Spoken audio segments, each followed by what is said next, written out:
Peut-on imaginer cette rencontre Poutine-Zelensky lors des funérailles de la reine Elisabeth II ?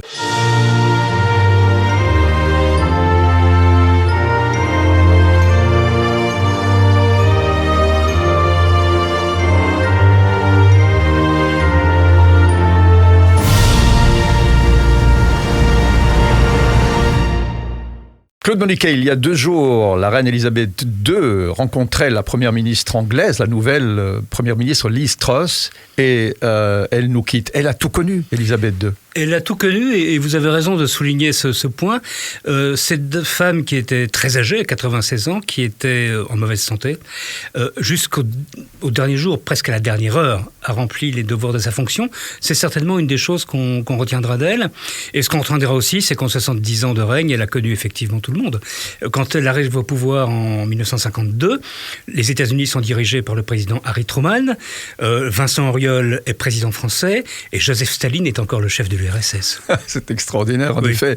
Elle a connu la planète entière depuis 70 ans, comme vous dites. 70 ans où elle a régné, mais jamais gouverné, où on a rarement ou jamais entendu ce qu'elle pensait. Ça doit être fondamentalement pour elle très frustrant au fait de ne jamais pouvoir s'exprimer sur ce qu'elle avait certainement en tête et dans son cœur. Je ne pense pas que c'était frustrant parce que d'abord elle a été formatée comme ça, elle a été élevée comme ça, elle a été éduquée comme ça.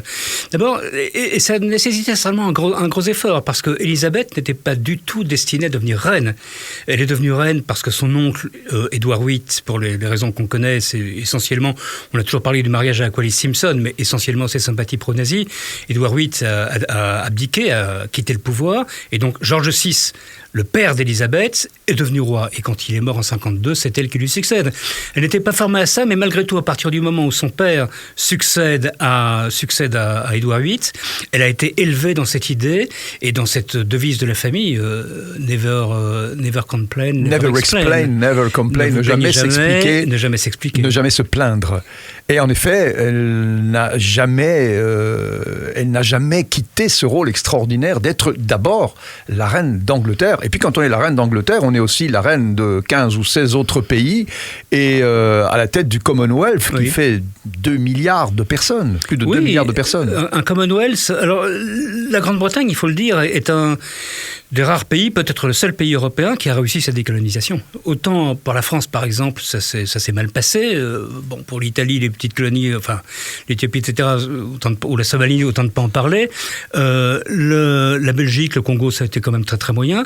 L'Angleterre a réussi sa décolonisation, a remplacé les colonies par le Commonwealth. Et le Commonwealth, c'est tellement attractif qu'un pays qui n'avait jamais été dans l'orbite britannique, le Rwanda, a choisi de rejoindre le Commonwealth il y a quelques années. Donc ça reste la Grande-Bretagne, à travers son histoire, à travers sa puissance économique et financière, à travers ses armées bien sûr, mais à travers aussi le Commonwealth, reste une des très grandes puissances mondiales. Alors la reine Elisabeth II nous a quittés, et quand je dis nous a quittés, en effet, elle a quitté un petit peu tout le monde. Lui succède maintenant à la tête de cet extraordinaire, on ne peut pas l'appeler un empire, mais admettons que... Ce n'est plus un empire, non. Ce n'est plus un empire, mais symboliquement, ça le reste encore peut-être pour beaucoup de personnes. Le prince Charles va devenir le roi, Charles III. A-t-il les mêmes caractéristiques, les mêmes qualités ? Parce que lui, on l'a entendu et se plaindre et s'expliquer. Déjà, on en sait beaucoup plus sur ce qu'il pense, sur ce qu'il a vécu. A-t-il cette même aura ? Alors, d'abord, il faut revenir une seconde sur Elisabeth. Elisabeth ne s'exprimait jamais parce que, souverain constitutionnel, elle n'a simplement pas le droit de s'exprimer, mais en plus, c'était sa volonté propre. Elle ne voulait pas gêner les premiers ministres qu'elle nommait. De toute façon, ça n'est pas sa fonction.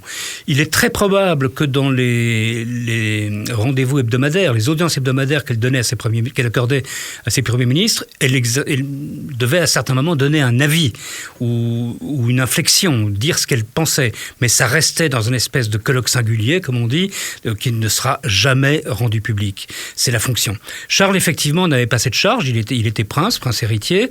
On sait de lui qu'il est progressiste, on sait qu'il est moderniste, on sait qu'il est extrêmement intéressé par l'environnement, par l'urbanisme, par le développement. il est très probable qu'il va moderniser la monarchie encore plus qu'Élisabeth ne l'a fait, parce qu'Élisabeth a quand même été une monarque qui s'est rapprochée du peuple aussi. Et elle a aboli, malgré l'espèce de froideur qu'on lui prêtait parfois... D'insensibilité, disent certains. Comme on a dit à l'époque de la mort de Diana. On a vu pourtant parfois des larmes couler sur ses joues à de rares occasions.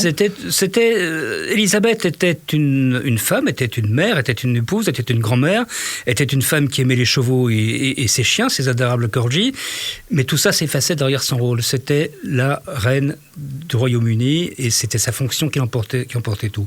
Et c'est ce qu'elle a inculqué à ses enfants et essentiellement évidemment à Charles qui est appelé à lui succéder aujourd'hui. Alors Charles sera certainement différent, mais je pense que, étant donné les caractéristiques qui sont les siennes et le fait qu'il ait une longévité certaine dans sa famille et qu'à 74 ans on peut penser qu'il a devant lui peut-être pas l'éternité mais 10 à 20 ans peut-être, je pense qu'il va marquer également l'histoire britannique, mais certainement moins que sa mère, parce que souveraine qui a régné le plus longtemps sur le pays, qui est arrivée très jeune au pouvoir, elle avait 25 ans, et qui a connu des bouleversements inouïs depuis la fin de la Seconde Guerre mondiale jusqu'au Brexit, en passant par la guerre en Ukraine, en passant par l'Irak, l'Afghanistan, A-t-on une idée, malgré tout, de ce qu'elle pensait, par exemple, Claude Moniquet, du Brexit ? On a toujours dit qu'un de ses chapeaux était une façon d'affirmer son affection pour une Europe unie. Elle avait d'abord de très bonnes relations avec tous les chefs d'État européens.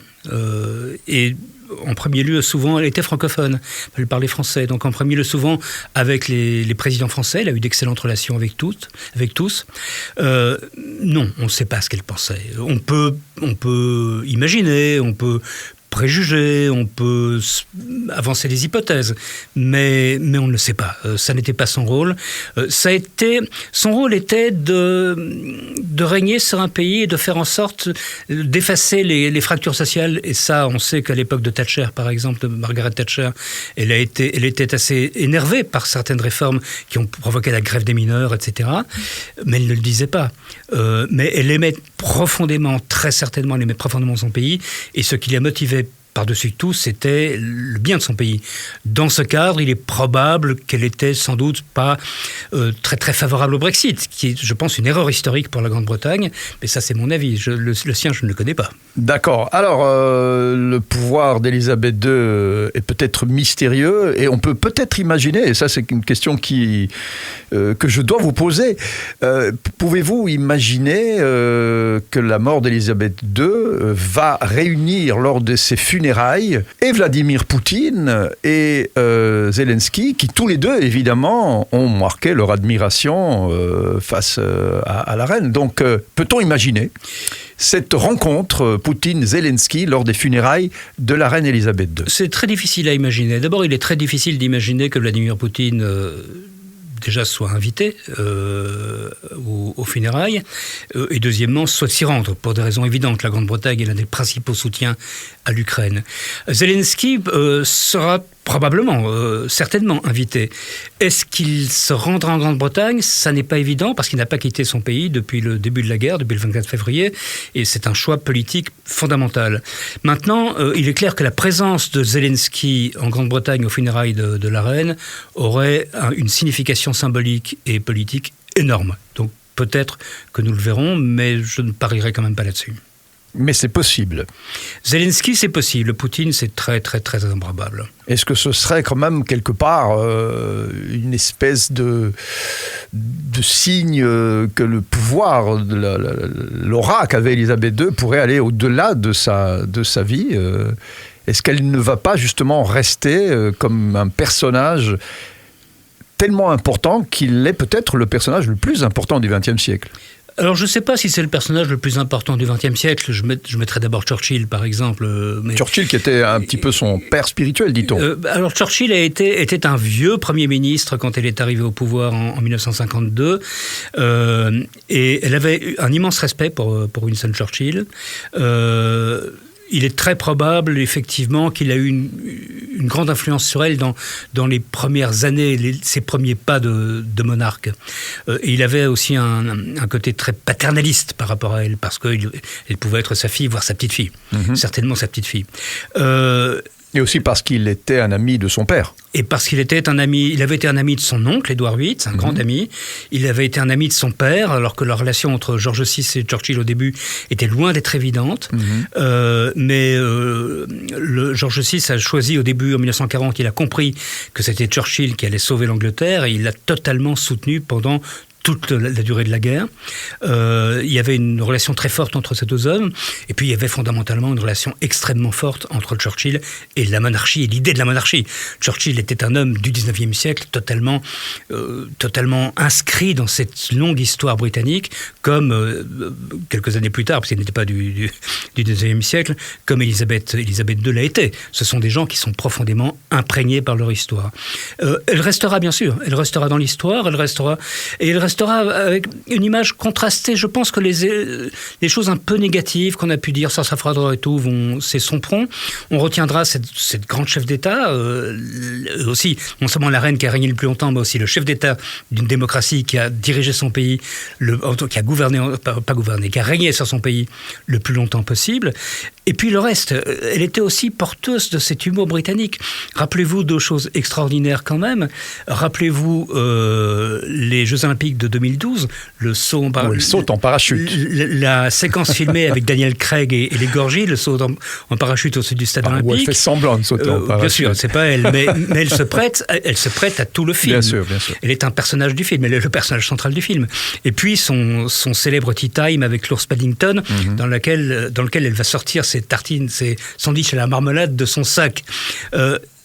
Je ne vois aucun autre pays au monde où on pourrait imaginer un chef d'État, surtout un roi, un monarque, se prêter à ce genre de choses. Il y a là quelque chose qui est à la fois moderne, qui est gentil, qui est doux, qui est agréable, qui est rassurant pour les gens, et qui est plein d'humour, et qui est fondamentalement très britannique, et ça, c'était Élisabeth II. Voilà, je pense que vous avez résumé en quelques minutes qui était ce personnage absolument extraordinaire, qui a traversé 2 siècles, et qui a certainement marqué la mémoire de tous ceux qui nous regardent d'une façon indélébile.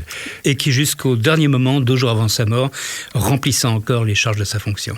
Claude Moniquet, merci. On se retrouve très vite pour ce Moniquet Time. N'oubliez pas de nous écouter. La musique de SIS est très bonne. www.sisradio.be. Merci d'avoir regardé cette vidéo. Abonnez-vous à la chaîne SIS Radio.